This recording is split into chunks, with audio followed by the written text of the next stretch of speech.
Okay, as a lot of you know, the presentation tonight is going to be really cool. We're going to hear from 6 different people talking about their clubs and our North Texas Section Manager, Steve, talking about the ARRL, what's happening in the North Texas Section. And we're going to take these in order. I'm going to leave the mic open. I can hear you on Zoom pretty well, and carry on.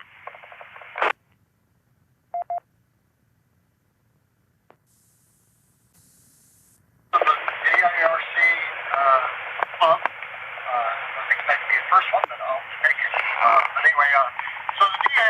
is, as a lot of people might know, is the second oldest club in Texas. I think the Texas A&M club is the first oldest club, and then we were the second. So the club's been around for quite a long time. I think it's 1910 was when the club was formed, if I remember right. That's a lot of history. But currently we have over 180 members. It keeps rising each month, which is a good thing. Even with the COVID and us being virtual meetings and all that kind of stuff, membership is still coming in. So that's been quite pleasant to see that that's still going on. So see here, and then the club is part of Racy's. We're not part of Aries, but we are part of Racy's because of Dallas County. We do. The club has 6 repeater systems. We have the Lott 4688 and the 442025, which is fusion repeater on the UHF side.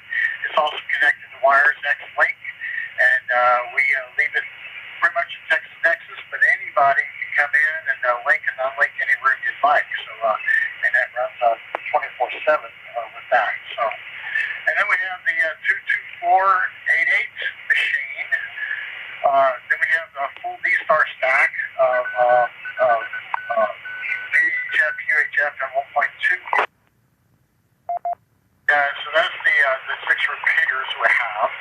I will say that the 14688 machine is pretty busy. Most of the time, you can almost hear somebody on there all the time. During the month, we have 12 different nets that happen during the month, I should say, including and some of these happen once a week, some of them happen once a month, and some of them happen every day. And every day, 365 days a year, is the National Traffic Service Net. So if you're into national message handling and stuff like that, this is the repeater you want to be on, as well as I know the Irving repeater also does the nightly 10:30 net, but traffic service net is at 6:30 every night. And then we have Arden on all of our repeater sites. They're all active and working. And we also have a WinLink system node that's just been recently put up. We got that through the Irving branch, and we got that active in July of this year. So that's been doing pretty good. The club,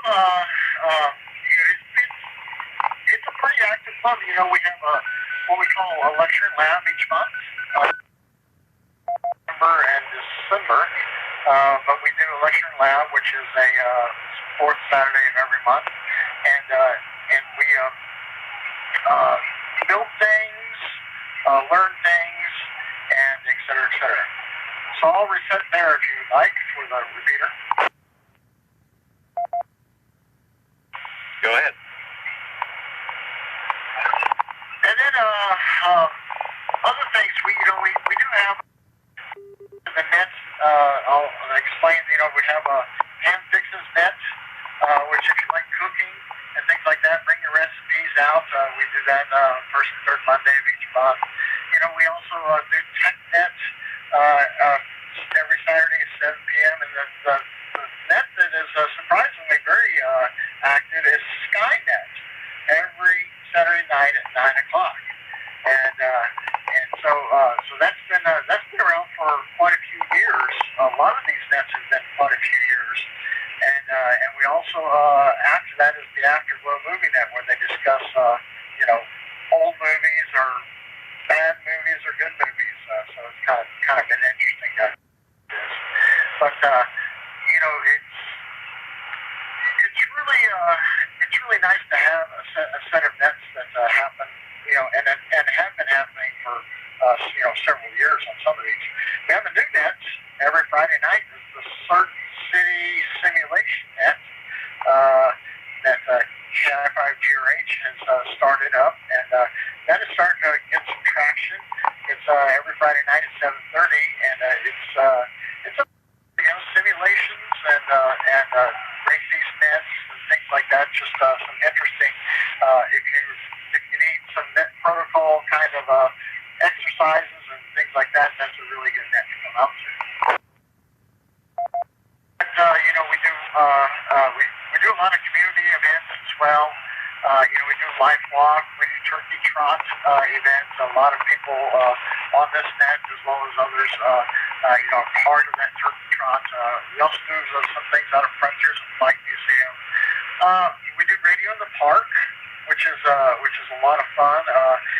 We go out to a park and we just anybody's welcome to come on out, bring your radios, bring whatever, and it turns out to be more of a social event than it does anything else. But it is quite a nice little event that we do. And we do it probably about 2 to 3 times a year, depending on the weather. It's really about the weather and things like that. So, we also participate in the winter field day, summer field day, and our summer field days, last year was pretty good. We actually had really good participation with our club members. I was quite surprised. And then, the year before that, we had a big, huge shindig at my work. But the summer field day, we actually had 11 people turn in logs for the club so that was quite pretty happy with that. We've been working on trying to get the DARC to be officially noticed as a contest club.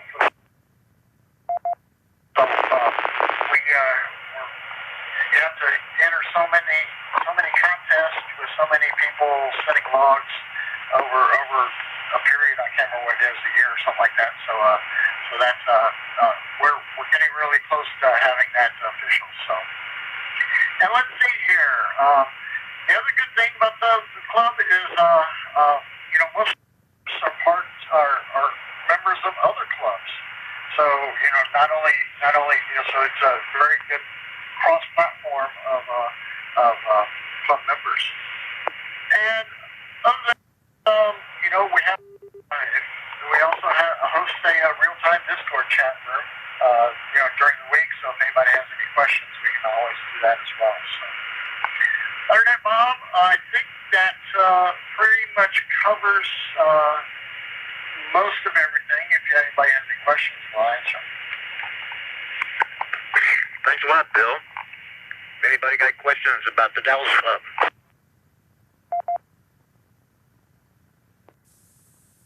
Okay, up next, we got representative from the Louisville Amateur Radio Association, our Laura, Lee Norup, K5WXR.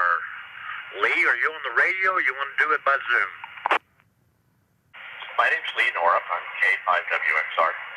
I'm the newly elected vice president of LARA. We had our president retired, became a full-time RVer. Our VP, Jay Stafford, moved to president and left the VP open, so I was elected to that. This is my first official act. I'm a little bit nervous, as you can probably tell, but I got a few things I'd like to say about the club. It's Louisville Amateur Radio Association, relatively new, about 5 years old or so. It's a 501(c)(3). We've got 56 members. We meet at the Louisville Fire Station when we can meet. There's a website that you might want to look at if you're interested at all in what some of the activities are, and all the information if you ever are curious about Louisville Amateur Radio Association. The club calls on Whiskey 5, Lima Victor Charlie, which is W5 Louisville Club LBC.org. W5LBC.org. There's probably a lot more there than I'm going to go into. I'm going to try to make this a little bit brief and kind of a high-level overview. We do monthly meetings, continue under the present environment, COVID and whatnot. The monthly meetings are all done via either GoToMeeting or perhaps Zoom. Sort of depends, but mainly GoToMeeting. The links are on the website. The meetings have, well, over the years, have been Saturday morning at 8 a.m. on the third Saturday. However, just recently, we decided to try it on evening meetings, which will be Tuesday, the third Tuesday of the month at 7 p.m. So feel free to jump in. Everyone's invited, by the way. You don't even have to have a radio license. If you're interested in radio, we'd love to have you participate. So there's monthly officers meetings. They're also open to the public. They're open to all members and guests. Weekly information and health net, which, by the way, is on 145.17 megahertz, which is the DCARA repeater. I'd like to take this opportunity to thank DCARA, by the way, for the gracious use of Path 1 timeout. Previous to the pandemic, there were a number of things that the club has done, and we're looking forward to doing these again. You know, on an annual basis, for example, although we did have summer field day, everybody knows how summer field day went under this current situation. But we do summer field days, winter field day. There's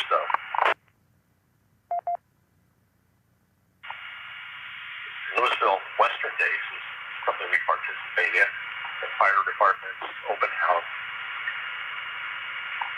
Regular community affairs, anything that the club can do to help out, we try to get involved in those things as well. We do a radio with Santa Christmas time. There's ham license testing that is still happening about on a quarterly basis or so.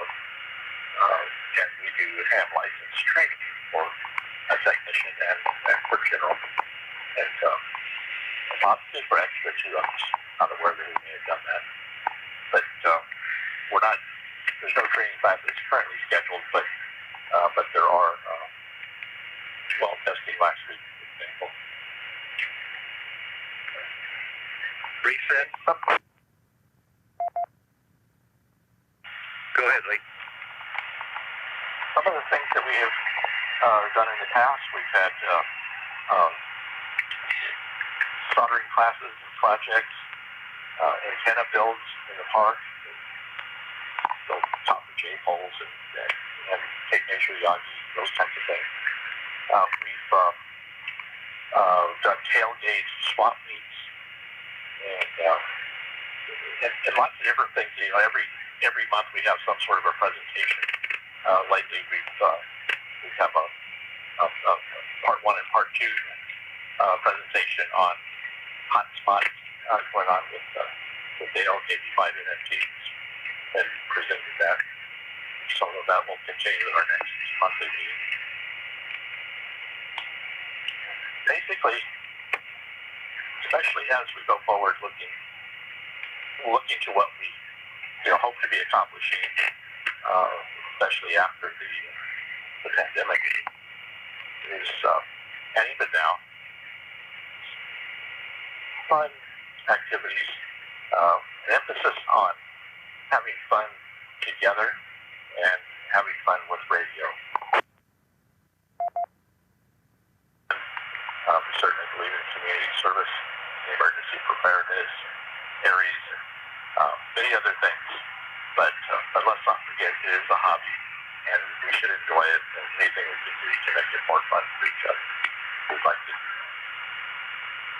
Again, my name's Lee Nora, K5WXR, VP of Louisville Amateur Radio Association. And thank you for this opportunity.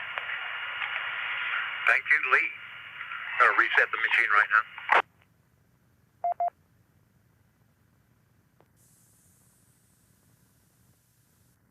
Okay, next up, we're going to hear from Lott, and I hope Laird's out there somewhere. This is KC5LL. I'm Laird. I'm a past president of the Lake Area Amateur Radio Club.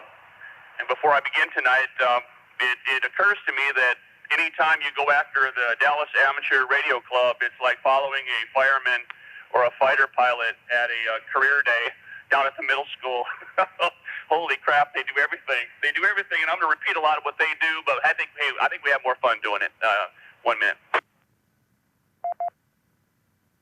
The Lott Club is based over in the Colony. The lake area aspect of it, though, dictates that we have members all around Lake Louisville, and I represent those that live on here on the west side. We have approximately 70 members. And about 90%, actually we think it's probably 90 to 95% of those members that we have at Lott belong to DCARA, which I'm going to talk about here in a second. One kind of neat aspect of the Lake Amateur Radio Club, and that group that makes it up, which is really kind of a subset of the DCARA Club when you think about it, given our large membership percentage in DCARA, almost 60%, 60%, of the Lott membership holds an extra license or better. And I think that is the emphasis. A lot of it's just shaming, peer shaming, and it's the emphasis we've got on education. And I think that's we take a great deal of pride in the educational aspect and pushing each member to a higher level. Hardware structure is pretty simple, and we're quite proud of it. We've got a 2-meter repeater, the 14738. We've got a 440 repeater, which is a Yaesu system fusion machine that we run Wires X all the time in Light the Dark Club, the Dallas Amateur Radio Club. We tend to have it in the Texas Nexus and piggyback off folks coming out of Dallas and picking our repeater up, especially coming through Frisco. We actually have a third repeater that doesn't see quite as much usage, candidly.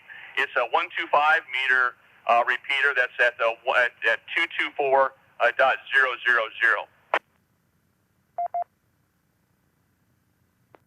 Has recently added a digipeater on our water tower as well, which is in the Colony, but I'm not sharp enough to tell you what the frequency on that is. And we have nets too. 1 minute. We've got a weekly net. It's 7:30 on Tuesdays. We've got a Latter-day Saints net. It's 9 o'clock every Sunday, and it's not just restricted to those that are in the Latter-day Saints church, but to anyone, and they generally focus on preparedness and that sort of thing. We have a monthly Simplex net. This is the first Wednesday of each month. The first Wednesday of each month at 7:30. The net we're really proud of, and that everyone probably gets tired of us yelling about, is the WinLink Wednesday net. We have a real sharp fella in our club, John Hill, KF5EO, that developed the WinLink Wednesday net, where you check in via WinLink in a 24-hour period, which starts Wednesday 12:01 a.m. and goes through the day. And that net has actually become worldwide, and we're averaging, I guess, somewhere around 110 to 120 check-ins from literally all over the world. Recently, like most clubs, has opened up a small restaurant. We call it the Zoom restaurant, and it's open generally Saturdays from 7:30 to 9 a.m. And that's where we're getting together. It's our virtual shade tree. It'll be nice to get back together, but right now all we can do is kind of do our teasing and stuff via Zoom. So if you ever want to get to it, I've got a website that I'm going to tell you about here in a second. But we can send you a link to that, and it's a good group that gathers on Saturday mornings.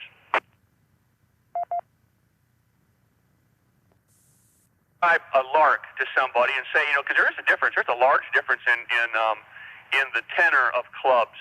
I'm telling you, when folks ask me about Lark, I tell them we have more fun than most of the other clubs do, and I think that's certifiable. We tend to have a lot of people that have true friendships, which most clubs do. But we tend to do it in an environment that provides a nice, comfortable climate for failure and for success. We have been working on contesting and operating that sort of thing, and we're just recently added to the 3830scores.com, given the plethora of logs that we're submitting under the Lake Area Amateur Radio Club. While we don't have hundreds of members, each year, we try to look over our membership and see if we can develop one or two members into folks that will be active and become active in HF and will actually become operators, because we see our little niche, because our little club is just a little niche, again, it's a little branch of what goes on around here. We want people pushing the push-to-talk switch, and we want folks operating, and we participate in state QSO parties and that sort of thing as a means of testing our equipment. It's not so much the competition and all the points and stuff, but it's making your system run where you can pick up Maine, like last Saturday when we had a couple members go over 100 contacts into the state of Maine, which is incredible given the current ban conditions.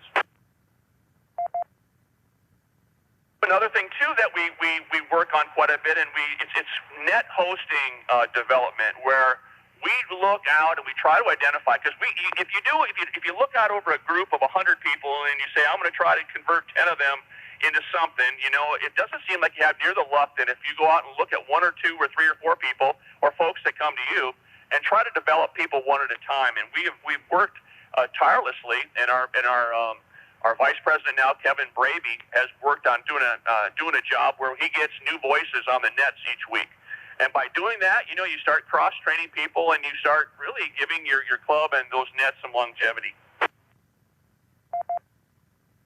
We have some incredible people in our club, like most clubs do, and we've done several presentations. Probably the biggest presentation that's ever come out of the Lake Area Amateur Radio Club is the grounding and bonding about the two Kens. We're blessed to have KD2KW and AC5EZ, Ken and Ken, that are just incredible in their knowledge of ham radio, the topics, and the applications, because that's the important part, is to take some of these obscure theories and make them apply to a knothead like me, who I don't have an understanding like they do, but they tend to make presentations where the club tends to benefit. Their grounding and bonding has been very good. We've also started a program, and I'm going to let the repeater reset one time here. We started kind of an offset program. I mean, it's kind of, I probably have the right term for it, but we are checking effective ground conductivity, where, a lot of people are hooking up their stations to a single ground rod, and we're doing testing. We've actually got some equipment now where we can see how effective your ground rods and your systems, your grounding systems are, and that sort of thing. And when this COVID crap gets away, I think we're going to get a lot more of it done, because just like you all, since March 12th, it's been a new world around here where it hasn't allowed us to do a lot of visiting.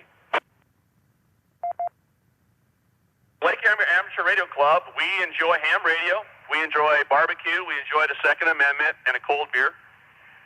We're going to have fun, we're going to kid people really hard, but it's all because we can do it and we get along, and we find that it's just something that's really worked for us. So everybody, no matter their preference or preferred digital platform or their thoughts on FT8, are welcome to our clubs.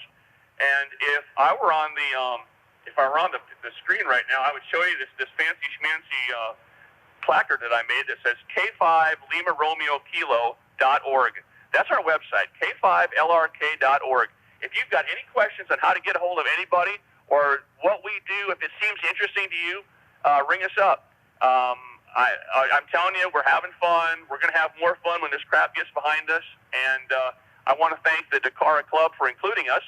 And I want to thank them, too, like Lee did, for their generosity and the fact that we get to play with some really cool things, because DCARA has got really key connections with county and state and local powers that be. And we appreciate that from the other side of the lake. So with that being said, this is KC5LL. And unless anyone has any questions, I'll be passing it on. KC5LL clear. Information net.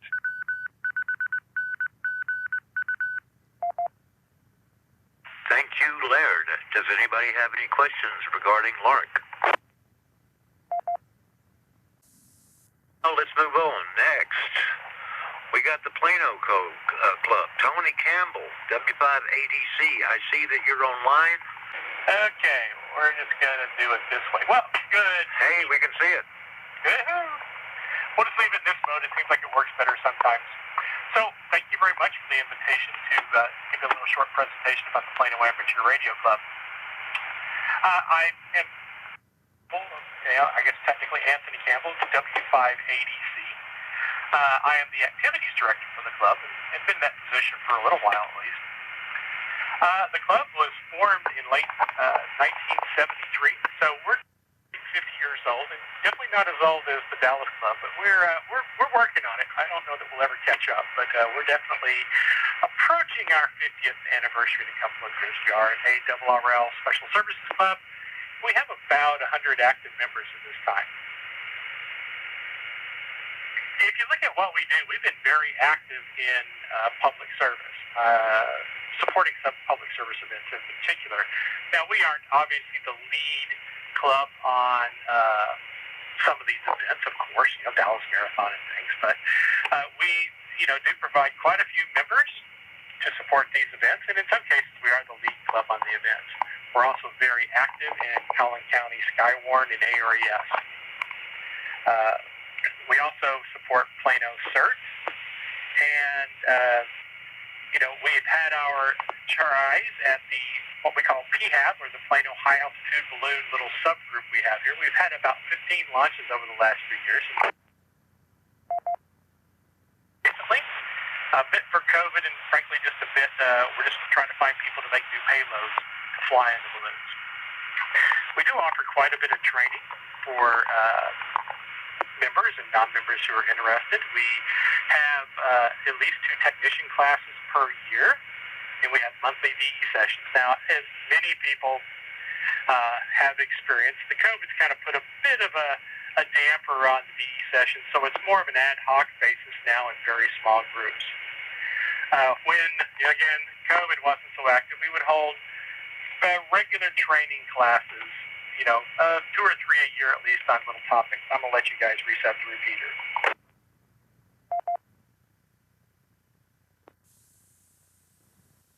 Complete. Okay. And as many of the other clubs have noticed, we're the same way. We used to have a very active Saturday morning breakfast that, because of COVID, has been scaled down quite a bit. In its heyday, we would have about 30, 35 people show up for breakfast on a Saturday morning. We haven't really went to a virtual format yet on that, but that might be something we consider. We also have this informal weekly net, and we try to hold at least once a week Zoom meetings that just talk about stuff, technical topics. What are you doing? What contest have you operated in? What new toy have you bought? And so forth and so on. And that's been fairly popular. We're going to talk about repeaters a little bit now. We do currently have, I guess it's 5 repeaters on the air. We have a 2-meter repeater, a 440. We have a complete D-Star stack, UHF D-Star, and 1.2 gig D-Star. We also operate a APRS gateway on 144.34 and a WinLink gateway on 145.090. Both of the 2 main repeaters, 147.18 and 444.250, are also on Broadcastify. We know that some of the public service agencies here will actually listen to that when we're in the middle of a Skywarn net. We also have Echolink linked to it too if you need to do it that way. Our big project that we've sort of undertaken in the last year was to improve our repeater coverage over Collin County. The Plano Amateur Radio Club repeaters are the primary repeater we use for Skywarn nets. I've set a goal that in the county we wanted to have coverage of over 90% of the population with mobile rig, and we wanted to provide handheld coverage in the major population centers. And, as in many counties around here, our population doubled over the last 20 years. So we've seen a major growth into the outlying areas of the county where, frankly, our current repeater doesn't have that great of coverage. We definitely have some low spots down here.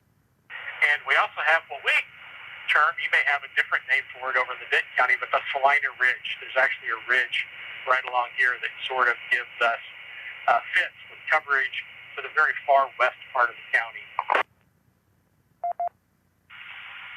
So how did we decide to do this, and what's the plan? With help, frankly, of Andrew. Andrew seems to be in the middle of a lot of things around here, and that's fine. Very talented individual. We set up we're in the process of setting up a series of all-star linked repeaters with a digital upgrade in the future. These are interconnected via ubiquity microwave radios with links, ultimately to the Richardson Club, McKinney Club, Denton Club, and also Metro Crest. We do plan to equip each location with weather cams. We have a couple of those active now, and our nodes.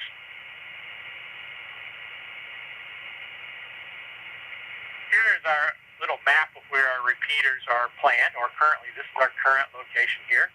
We do have 2 locations at hospitals that are in process in cooperation with the Metro Crest or Mars Amateur Radio Club. We have another location up here for repeater that's, again, sort of as soon as we can get the proper access, we can start installing it. We do have plans to link to one of the McKinney repeaters, and we would love to find a new location out in the Farmersville area to put a new repeater out there also. It's been our big project for the last year or so. It's kind of slowed down, especially with the 2 hospital sites. We were really hot to move on getting those locations up and running, but then COVID hit and we were sort of banned. I'm sure pretty much everyone is having the same problems. Either they wouldn't allow us access, or we just didn't feel very comfortable bothering them, trying to get access to those facilities. So, COVID has definitely has had an impact on the organization. We are very social, as many of the clubs around here. We would have monthly programs, and we still continue to have monthly programs, but you could tell about half of the people were showing up to hear about what we were talking, and about half were just there to be social. And that's a very important part of this hobby, and we all recognize that. So while we do hold Zoom meetings, it's not quite the same as being there. So we're looking forward to all this being over with and getting on to more fun things. So I'll let the repeater reset.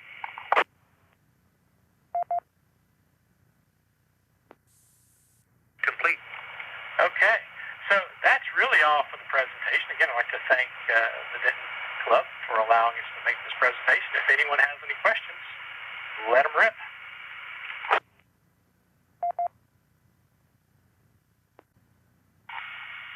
Thanks a lot, Tony. Really appreciate that. Learned a lot. Okay, up next, we got Mark over at the Richardson Club, W5YF. All right, my name is Mark Beebe, W5YF, and I'm the 2020 club president for the Richardson Wireless Club. And grateful to have the opportunity to speak to you tonight about the club. This is an awesome meeting. Really, it gives me a lot of hope for the future of this hobby to hear all the innovative things that so many clubs in the area are doing. And I think I have to say this is my first time to be on a Zoom meeting that is also being broadcast at the same time. So that's very cool. Awesome to see that you guys have that. So providing some details on the club at a high level, the Richardson Club was founded in 1952. Like some of the other clubs that have presented, we're a 501c3 organization and ARRL affiliated. We do have a close relationship with many other area radio clubs and organizations. That includes Richardson Races, the UTD Club, as well as many of our other sister clubs in the area. In fact, DCARA and the Richardson Club share some officers and some leaders in common and quite a few members in common as well. We do have a very large body of members. We have about 340 active members from 7 states and 45 cities in Texas. So only about a quarter of our members are actually from Richardson. It is a vibrant and expanding membership. We've experienced about 20% growth in 2020, and it's awesome to hear that so many area clubs are seeing the same thing, or seeing rapid growth even in the time of COVID. That's exciting to hear. We do have a relatively large repeater stack with about 5 machines covering a wide footprint, both analog and digital options, and I'll hit on some of those a little bit later. And we do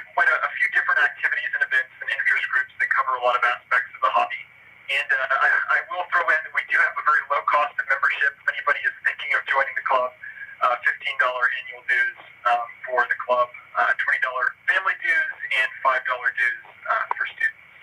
We're going to do a reset. Reset complete. Go ahead, Mark. Okay, the obligatory slide of the leaders of the club this year, and as you'll see, I believe Landon serves in both clubs, and you'll see Andrew's name on there as well. Andrew is our systems committee chair, as well as the trustee for RWK. Here's a list of some of the activities that RWK participates in regularly.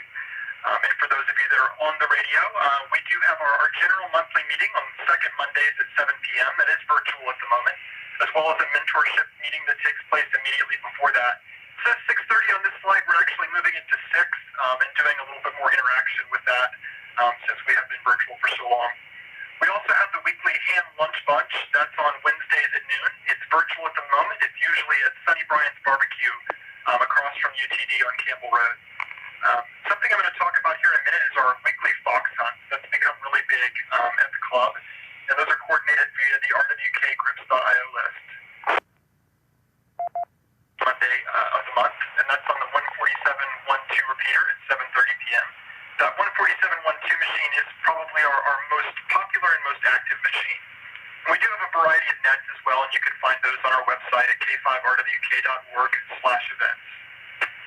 We do quite a few operating events. We have an annual President's Dinner, and when we are able to be physically present, we have a monthly breakfast. We do testing, labs, art in the park, plenty of other regular events, and those will resume at some point in the future when it's safe to do so.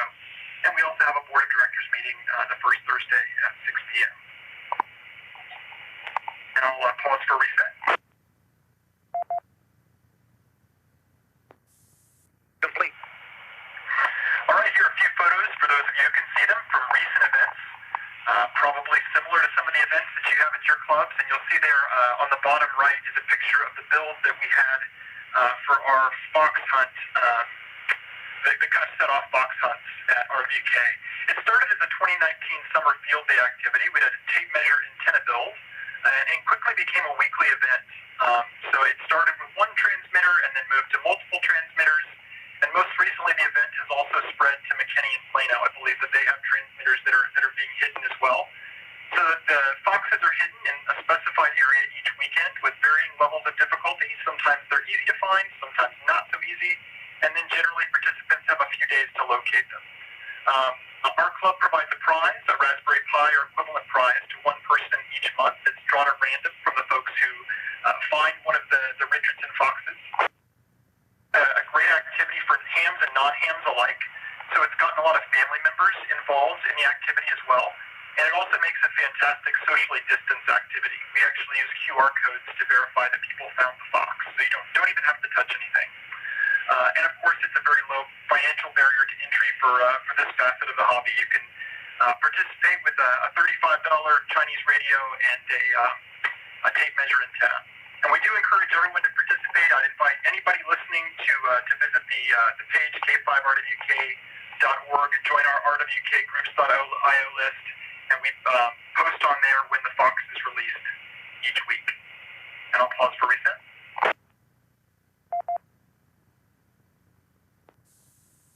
Complete. Okay, to finish with a couple of slides, this is a list of our repeater stack. We have 147.12, which is FM analog, also has an all-star link and Google Assistant. Again, thanks to Andrew, who is involved in many area clubs. We also have 145.43, that's the UTD machine. We've recently entered an agreement with them to allow that to continue operating on behalf of the UTD Amateur Radio Club. We have a new DMR machine at 440.375.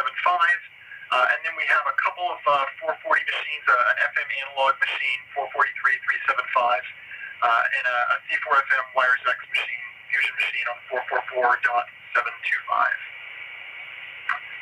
So if you're interested in getting involved with RWK, all events are open to members and non-members alike. So if you're interested, come and check out one of our monthly meetings. We post those on the website. You're invited to come to those, to join the weekly ham lunch group, to participate in the fox hunt and otherwise get involved. You can jump on one of our active repeaters anytime and say hello.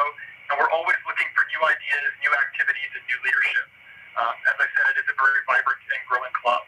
So I'd encourage folks to join that RWK rwkgroups.io list if you're interested. And visit our site, k5rwk.org, or feel free to shoot me a message anytime at president@k5rwk.org if you're interested. And that's all I've got. With that, back to net control. Thanks a lot, Mark. Has anybody got any questions for RWK? Come now.